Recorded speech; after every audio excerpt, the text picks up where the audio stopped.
It all started in the fall of 2025. Deep in the forests of Montana, there was an abandoned stretch of highway that locals refused to drive after dark. They called it Dead Mile Road. No one claimed the place was haunted. There were no ghost stories, no strange creatures. Yet every single year, someone vanished without a trace. The police always reached the same conclusion. No evidence found. Ryan Brooks, a 29-year-old podcast host, had built his career investigating unexplained mysteries across America. He didn't believe in ghosts. He believed that every mystery had a logical explanation. One afternoon, he received an old voicemail from an unknown number. The recording began with heavy breathing. Then a frightened man's voice whispered, "If you're hearing this, don't follow me." The message ended abruptly. Ryan immediately called the number back. It didn't exist. Curious, he traced the voicemail's origin. The location pointed to one place: Dead Mile Road. About 30 minutes into his investigation, Ryan spotted an old roadside payphone. It was rusted, covered in dirt. The phone line had supposedly been disconnected years ago. Then suddenly, it rang. Ryan froze. After a few seconds, curiosity won. He slowly picked up the receiver. A calm voice whispered, "Don't turn around." The line went dead. Ryan laughed nervously. Someone had to be playing a prank. Then, he heard slow breathing directly behind him.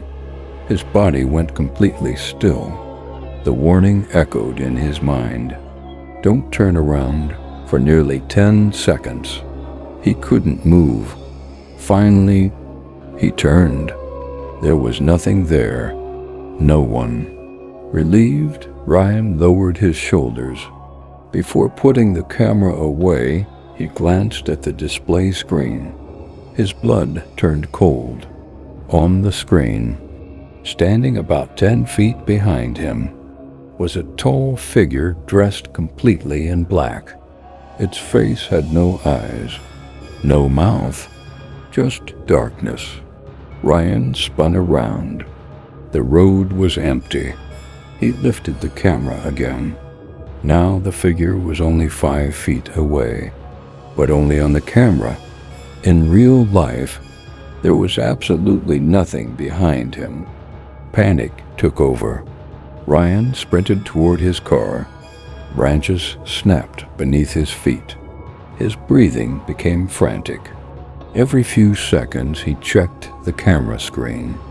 Each time, the figure was closer, closer, closer, until it almost filled the frame.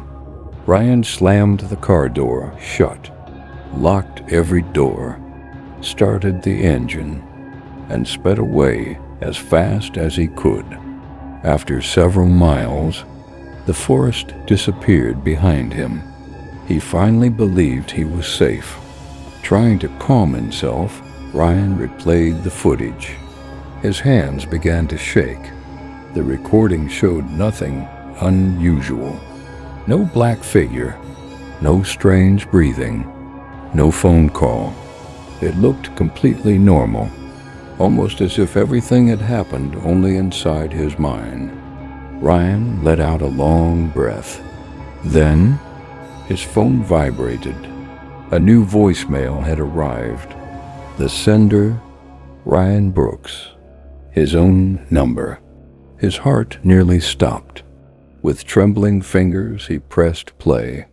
The voice was unmistakably his, but he sounded terrified, crying, barely able to breathe.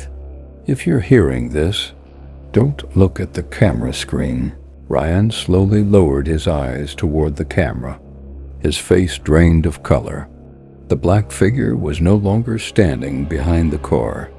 It was sitting in the back seat, only inches away, completely silent, smiling.